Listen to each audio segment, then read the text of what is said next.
हाय।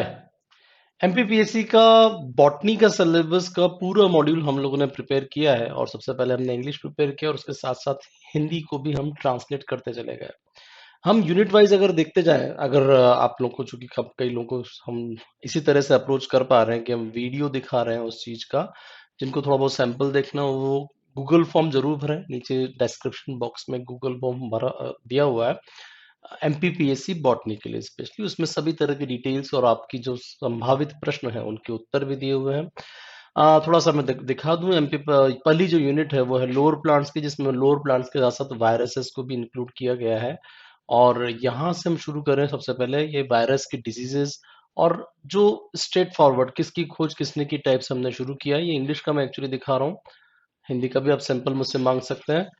यहाँ से शुरू हो रहा है और ये वायरसेस, वायरसेस के बाद इनका डिस्क्रिप्शन, डिस्क्रिप्शन के बाद चले जाए हम वायरोइड, वायरोसॉइड। यहाँ से हमने आगे जाना शुरू किया इसी की तरफ से। इसके बाद ये माइकोप्लाज्मा की डिस्क्रिप्शंस हैं यहाँ पर, और इसी का ट्रांसलेशन हिंदी के अंदर एक्टिनोमाइसिटीज का डिस्क्रिप्शन है। उसके बाद आर्की बैक्टीरिया का डिस्क्रिप्शन है प्रॉपर, क्या डिफरेंसेस हैं बैक्टीरिया के बारे में। इतिहास वाली बातें बहुत भर भर के डाली है हमने कि इतिहास पे क्वेश्चन आ जाता है कौन से वाले व्यक्ति ने क्या किया था। बेसिक डिफरेंसेस, बैक्टीरियल डिजीजेस और इकोनॉमिक इंपॉर्टेंस। फिर दूसरा लेवल, दूसरा जो हिस्सा है इसका आपका फंजाई का। फंजाई में हम थैलस पर बात करना शुरू कर देते हैं। थैलस से आपका वेजिटेटिव रिप्रोडक्शन, उसके बाद फंगस का बेसिक क्लासिफिकेशन, जिसमें हम दोनों तीनों तरह के जो मेजर क्लासिफिकेशन है उसके, फंगस के। और फाइनली जो मेन क्लासिफिकेशन आज का प्रचलन में है उसको हमने इसमें इंक्लूड करने का प्रयास किया है कि भाई आइंसबर्थ का क्लासिफिकेशन सबसे ज्यादा प्रचलन में है, हमने उसको लेने की कोशिश की है। तो ये आपका फंगस।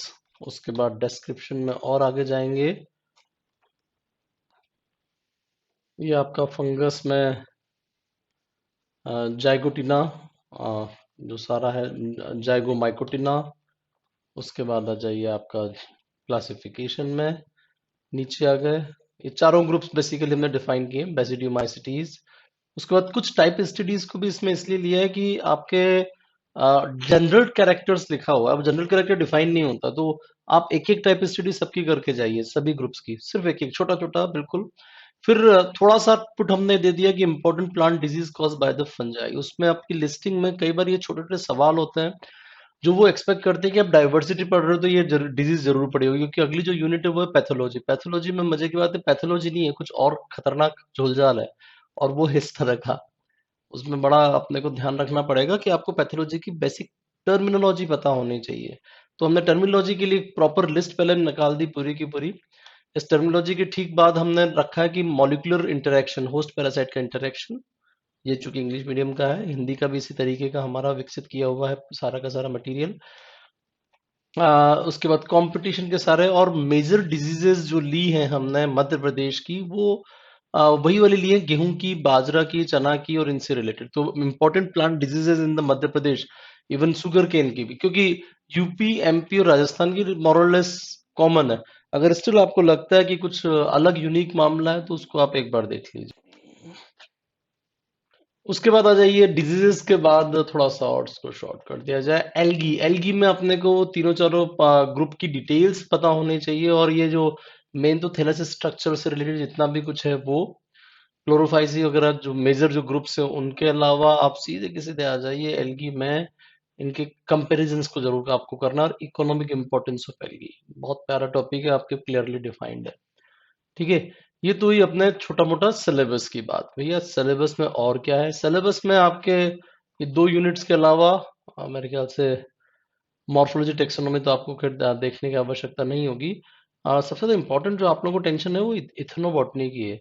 यार इथनोबॉटनी में क्या है, क्योंकि ज्यादातर लोग तो हमसे सवाल ही कर रहे हैं आप इथनोबॉटनी का क्या करने वाले हो। इथनोबॉटनी की हमने चार पांच अच्छी अच्छी किताबें ली, बहुत अच्छी अच्छी किताबें जो मार्केट में उपलब्ध हैं, और पहले तो उनसे हमने बेसिक वाला चीज ली। उसके बाद इथनोबॉटनी में एक बड़ा प्रॉब्लम था कि इसके अंदर नीचे की तरफ ऐसी ऐसी चीजें हमने देखी सिलेबस का जब मैं बना रहा था, तो आप वेज ही बन जाओगे, आयुर्वेदिक वैद, और एटलीस्ट जड़ी बूटियों के बहुत बड़े ज्ञाता। अगर आपने ये दो यूनिट्स आपने याद कर ली तो बड़ा गजब का मामला है। जितनी भी संभावित चीजें हम लोग दैनिक जीवन में उपयोग करते हैं उन्होंने सारे के सारे नाम लिख दिए, तो अब हमें करना तो पड़ेगा ही सही। तो हमने इसको कुछ इस तरीके से किया कि पहला तो एथनोबॉटनी लिया। बेसिक एथनोबॉटनी क्या होता है, एथनोबॉटनी के वेरिएंट्स क्या होते हैं, कौन कौन सी इसकी ब्रांचेस हैं, क्या क्या चीजें इस्तेमाल होती है, फिर ट्राइब्स के बारे में। ये मजे की बात है, एथनोबॉटनी से ज्यादा एंथ्रोपोलॉजी ज्यादा लग रही थी मुझे, कि musical instruments of the Madhya प्रदेश, इसमें अलावा हिस्टोरिकल रिव्यूज, आयुर्वेद में आयुर्वेद क्या होता है, सिद्धा क्या होता है, यूनानी क्या होता है, आपने डिफाइन किया हुआ है।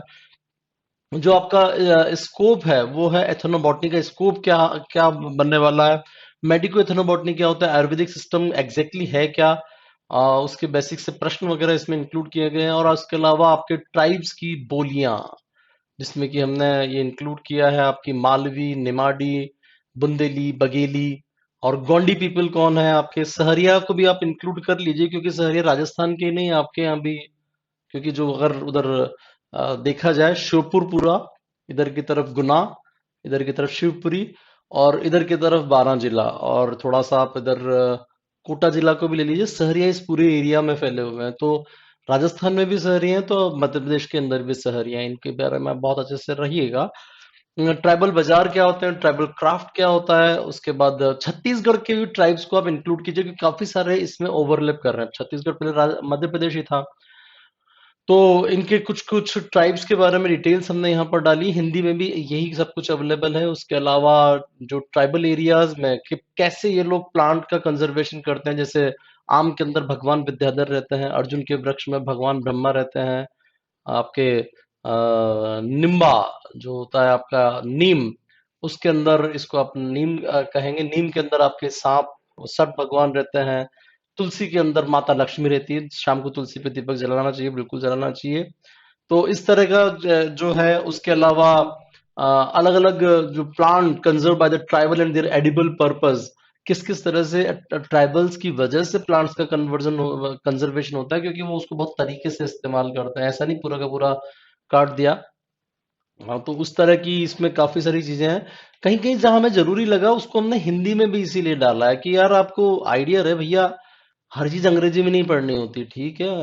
भगवान ब्रह्मा इंग्लिश में नहीं लिखना चाहिए था, हमें नहीं लिखना चाहते थे हम लोग, तो उसको हमने कन्वर्ट किया हुआ है इसमें काफी कुछ। उसके अलावा कंजर्वेशन ऑफ मेडिसिनल प्लांट्स को कुछ इस तरीके से डिफाइन कर दिया है। जरा इसको डिटेल आप देख लें ढंग से।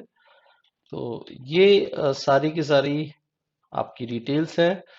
इसमें थोड़ा सा आपको, जैसे यूनानी मेडिसिन में हमने लिया आंवला। आंवला में बेसिक सा नाम लिखा कि भैया आंवला है, एम्बिलिका ऑफिसिनालिस है। उसके अलावा मेन मेन इसके क्या क्या उपयोग हैं उसको हमने यहाँ पर इंक्लूड किया हुआ है। आंवला जैसे आपका लहसुन हो गया, जैसे आपका शहतूत हो गया, ठीक है। उसके अलावा plant associated with folk songs. Folk songs basically ढेरों तरह की जो वो गाने गाते हैं, उसमें प्लांट कहाँ पर आता है, न सिर्फ मैंने हमने मध्य प्रदेश बल्कि हर तरह की चीज को ले लिया है। उसके अलावा फोक टॉल टेल्स, जिनकी कहानियां होती है, प्रोवर्ब्स किस तरीके हैं, ठीक है। जैसे अति को फूलो सहज ना डरपत से जाए, एंड इस तरह की जो टेल्स होती हैं, उनके बिलीफ्स कैसे होते हैं, प्रैक्टिसेस कैसी हैं, और जैसे पीपल में भूत होता है, बरगद में भूत होता है, इस तरह के सुपरस्टिशंस कौन कौन से हैं पेड़ों को लेके, उस सब को हमने इसमें इंक्लूड किया है। उसके बाद ethnobotanical importance of the various plants, जो मैं आपसे लिस्ट अभी बात कर रहा था कि अगर आप इसको पूरा रट्टा मारोगे तो वेज ही बन जाओगे। वो पूरी की पूरी लिस्ट हमने लगभग 20-22 प्लांट्स के लगभग है, उन सबको एक एक छोटा छोटा पैराग्राफ कि जितना बहुत जरूरी है उतना उतना, क्योंकि एक तो नाम याद रखिए, नाम के अलावा उसकी फैमिली, जैसे कि हर एक जगह पे हमने रखा है। फैमिली के अलावा मेन मेन उसका कहीं इन्वेजिव है, कहीं पर नेटिव कहाँ का है, मुख्य उपयोग क्या हो रहा है होम्योपैथी में और आयुर्वेद में, और हमारे जनरल उपयोगों में, जैसे एजिडेट का इंडिका है, ये मुख्य रूप से चमड़ी के लिए इस्तेमाल होता है, लेकिन खून भी साफ करता है। तो ये आगे एक और लिस्ट आएगी जिसमें ब्लड प्यूरिफायर प्लांट कौन से, उसमें एजेडिक अपना नीम का नाम लिखा गया है। नीम को अंग्रेजी में मार्गोजा बोलते हैं, जरूर याद रखना, बड़ा गजब का मामला है। ब्यूटिया मोनोस्पर्मा मध्य प्रदेश में गजब का होता है, वहाँ पूरे हाईवे के हाईवे पलाश के फूलों से घिर जाते हैं जब आप अप्रैल में उधर से गुजरते हैं। तो ये मेरा काफी बड़ा अच्छा एक्सपीरियंस है मध्य प्रदेश का। कैसिया फिस्टुला, और ये इस तरह से लगभग 30 तरह के इस तरह के प्लांट है, जिसमें अर्जुन की छाल से आपका हार्ट ठीक होता है, अश्वगंधा बहुत सारे कामों में नर्वस सिस्टम को मजबूत करती है। उसके अलावा बीमारी वाले जो स्पेसिफिक मामले हैं उसमें आपको एथनोबॉटनिकल कैसे मामला है, ये वाला भी चीज आप कर सकते हो। इसमें सभी बीमारियों से रिलेटेड कौन कौन से प्लांट्स हैं वो वाला क्लासिफिकेशन भी मैंने इसमें इंक्लूड करने का प्रयास किया है।